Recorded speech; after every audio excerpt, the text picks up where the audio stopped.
नमस्कार दोस्तों, आज का खुलासा न्यूज में आपका स्वागत है। मैं हूं नदीम अहमद और आइए डालते हैं एक नजर 29 जुलाई की खबरों पर।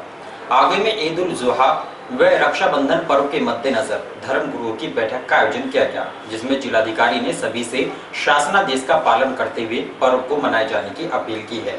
उन्होंने जनपद में शांति व्यवस्था कायम करने के लिए सहयोग दिए जाने का भी आह्वान किया है। बुधवार को शामली कलेक्ट्रेट सभागार में जिलाधिकारी जसजीत कौर की अध्यक्षता में जनपद के धर्म गुरुओं की बैठक का आयोजन किया गया। बैठक में जमीयत उलेमा हिंद के सदर ने कहा कि ईद उल अजहा के मौके पर बिजली, पानी और साफ सफाई की व्यवस्था कराई जाए। उन्होंने कहा कि जिन ग्रामीण क्षेत्रों में मुस्लिम लोगों की संख्या कम है और वे दूसरे गांव में जाकर कुर्बानी करते थे, उनकी सुरक्षा व्यवस्था की जिम्मेदारी प्रशासन को लेनी चाहिए। इसके अलावा कैराना कांदला थाना भवन झिंझाने से आए धर्म गुरुओं ने भी समस्याओं को उठाते हुए समाधान कराए जाने की मांग की। इसके बाद एसपी विनीत जायसवाल ने कहा कि सभी कानून का पालन करें और सरकार द्वारा जारी निर्देशों का पालन किया जाए। बकरीद का पर्व कुर्बानी का पर्व है, जिसमें एहतियात बरतने की जरूरत है ताकि दूसरे धर्म के लोगों को परेशानी ना हो। इस दौरान जिलाधिकारी जसजीत कौर ने कहा कि ईद उल अजहा पर ईद की नमाज मस्जिदों में अदा नहीं की जाएगी। अपने अपने घरों में ईद की नमाज अदा करें और एक दूसरे में भाईचारा कायम करते हुए कुर्बानी करें।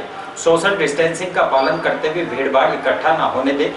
खुले में कुर्बानी न करें, घर और घरों में कुर्बानी की जाए। उन्होंने कहा कि जिले में कोई कार्य ऐसा न होने दे जिससे भाईचारे का नुकसान पहुंचे। उन्होंने सभी से आपसी सौहार्द कायम करते हुए ईद का पर्व मनाए जाने की अपील की। मौके पर अपर पुलिस अधीक्षक राजेश कुमार श्रीवास्तव, अपर जिलाधिकारी अरविंद कुमार, एसडीएम सदर संदीप कुमार, सीओ सिटी जितेंद्र कुमार भी मौजूद रहे हैं। कोई आवागमन ही नहीं हुआ और एक डाक कावड़ होती है, आप लोगों को आइडिया होगा, जो बाइक से जाती है। 2-3 लोग ऐसे बेचारे महाशिवरात्रि के एक दिन पहले नजर आए। वो बेचारे आए थे हरियाणा। देर रात्रि अज्ञात वाहन द्वारा नगरपालिका के शौचालय में टक्कर मार दिए जाने से शौचालय की छत का लेंटर गिर गया। गनीमत रहे कि हादसे के वक्त शौचालय खाली था, वरना कोई बड़ी हादसा भी हो सकता था। गत मंगलवार देर शाम शहर के सिटी बिजली घर के निकट नगरपालिका द्वारा बनाए गए सार्वजनिक शौचालय में तैनात कर्मचारी शौचालय बंद कर गया था। बताया जाता है कि देर रात्रि में अज्ञात वाहन चालक ने अपना नियंत्रण खोते हुए शौचालय की दीवार में टक्कर मार दी, जिससे दीवार क्षतिग्रस्त होकर टूट गई, जबकि शौचालय की छत का लेंटर भी गिर गया। दुर्घटना के बाद आरोपी वाहन चालक मौके से फरार हो गया। सवेरे शौचालय क्षतिग्रस्त अवस्था में मिलने पर मामले की सूचना नगरपालिका के अधिकारी को दी गई। सूचना पर नगरपालिका अधिकारी व कर्मचारी मौके पर पहुंचे और टूटे लेंटर को सड़क से हटाया गया। शहर के वीवीपीजी कॉलेज में कोरोना संक्रमण से बचाव को कोविड हेल्प डेस्क का शुभारंभ किया गया। इस दौरान समस्त स्टाफ सैनिटाइज करते हुए थर्मल स्कैनिंग भी की गई। बुधवार को शहर के वीवीपीजी कॉलेज में कोविड हेल्प डेस्क का शुभारंभ प्राचार्य डॉक्टर वंदना ने किया। इस दौरान राष्ट्रीय सेवा योजना इकाई के प्रभारी डॉक्टर भूपेंद्र कुमार को कोविड हेल्प डेस्क के नोडल अधिकारी बनाए गए। इस दौरान कॉलेज के स्टाफ को संबोधित करते हुए उन्होंने कहा कि कोविड से बचाव को सभी को सतर्क रहने की जरूरत है। समय समय पर सरकार द्वारा जारी निर्देशों का पालन करें और मास्क पहनें, सैनिटाइज का प्रयोग करें, सोशल डिस्टेंसिंग के नियमों का पालन किया जाए ताकि कोरोना जैसी महामारी से स्वयं को सुरक्षित रखते हुए अपने परिवार को भी सुरक्षित रखा जा सके। मौके पर स्कूल का समस्त स्टाफ भी मौजूद रहा है। भारतीय मजदूर संघ के पदाधिकारियों ने केंद्र व प्रदेश सरकार द्वारा अपनाई जा रही श्रम विरोधी नीतियों के विरोध में प्रदर्शन करते हुए देश के प्रधानमंत्री को संबोधित एक ज्ञापन जिलाधिकारी को सौंपा, जिसमें उन्होंने मजदूरी की समस्याओं का समाधान कराए जाने की मांग की है। बुधवार को भारतीय मजदूर संघ के पदाधिकारियों ने शामली कलेक्ट्रेट में प्रदर्शन किया। इस दौरान उन्होंने देश के प्रधानमंत्री को संबोधित एक ज्ञापन जिलाधिकारी जसजीत कौर को सौंपा, जिसमें उन्होंने कहा कि कोविड-19 में भारत के बड़े संकट से गुजर रहा है। इस परिस्थिति से उबरने के लिए सरकार द्वारा श्रम संघों, औद्योगिक संघों, राजनीतिक एवं सामाजिक संगठनों को विश्वास में लेकर कार्य करना अति आवश्यक है।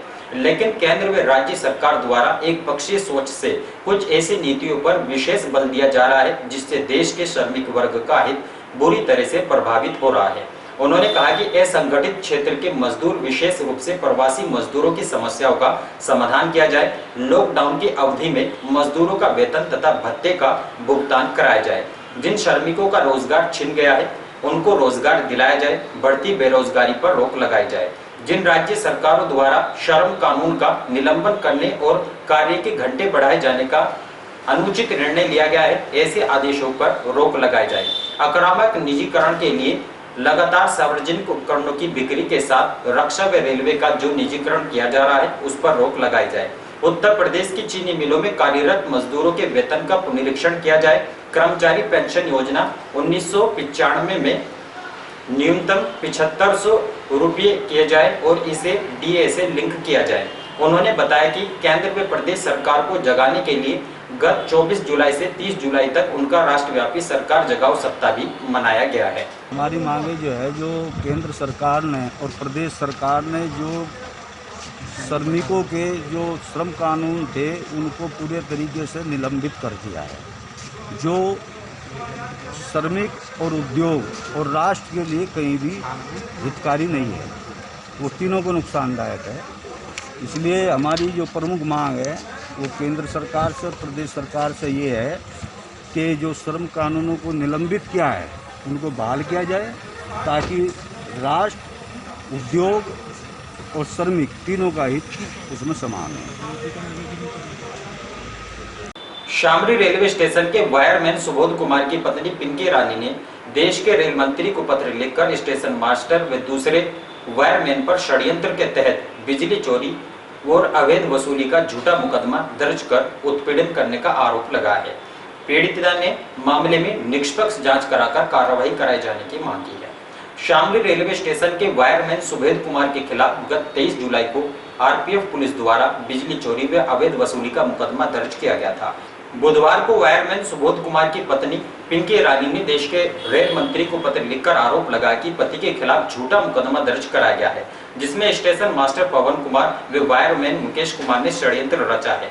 महिला ने बताया कि पति पर आरोप लगाया गया है कि ठेकेदार को बिजली चोरी कराकर अवैध वसूली की जा रही है, जिसमें आरपीएफ पुलिस द्वारा बिना किसी जांच के ही मुकदमा दर्ज कर लिया गया और घर पर बार बार दबिश दी जा रही है। महिला का आरोप है कि पति को जो आवास आवंटित हुआ था उसमें एक झूला पहले से ही काफी टूटी हालत में मिला था, जिसमें पुराने टेलीफोन खंभे व जंजीर का प्रयोग किया गया है, जिसमें किसी भी प्रकार की रेलवे लाइन का प्रयोग नहीं किया गया, जिसमें झूला बनाने का प्रयास किया गया है व आवास की परिधि से बाहर है, जिसका अवैध निर्माण मौके पर मौजूद है, जिसकी निष्पक्ष जांच कराई जाए।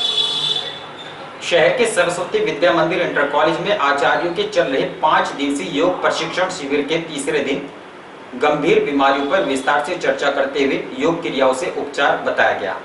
शहर के सरस्वती विद्या मंदिर इंटर कॉलेज में आचार्यों के 5 दिवसीय योग प्रशिक्षण शिविर आयोजित किया गया है। बुधवार को शिविर के तीसरे दिन कार्यक्रम की अध्यक्षता संस्था के प्रधानाचार्य आनंद प्रसाद ने की। मुख्य योग प्रशिक्षक एवं प्रांत सचिव राम अवतार दयाल रहे। उन्होंने सर्वाइकल जैसी गंभीर बीमारी पर विस्तार से चर्चा करते हुए बताया कि यह गंभीर बीमारी किस कारण होती है तथा उसके समाधान के विभिन्न अभ्यासों को भी प्रयोग करके बताया गया। उन्होंने कहा कि सर्वाइकल गलत तरीके से सोने, गलत तकिया लगाने और गर्दन झुकाकर कंप्यूटर आदि पर कार्य करने से होता है। यदि हम कमर सीधी करके, गर्दन सीधी करके कार्य करते हैं तो इस प्रकार की गंभीर बीमारियों से बचा जा सकता है। संस्था के प्रधानाचार्य आनंद प्रसाद शर्मा ने योग सिखा रहे प्रशिक्षक राम अवतार तायल का आभार व्यक्त किया है। और इन्हीं खबरों के साथ समाचार बुलेटिन यही समाप्त है। दीजिए इजाजत, नमस्कार।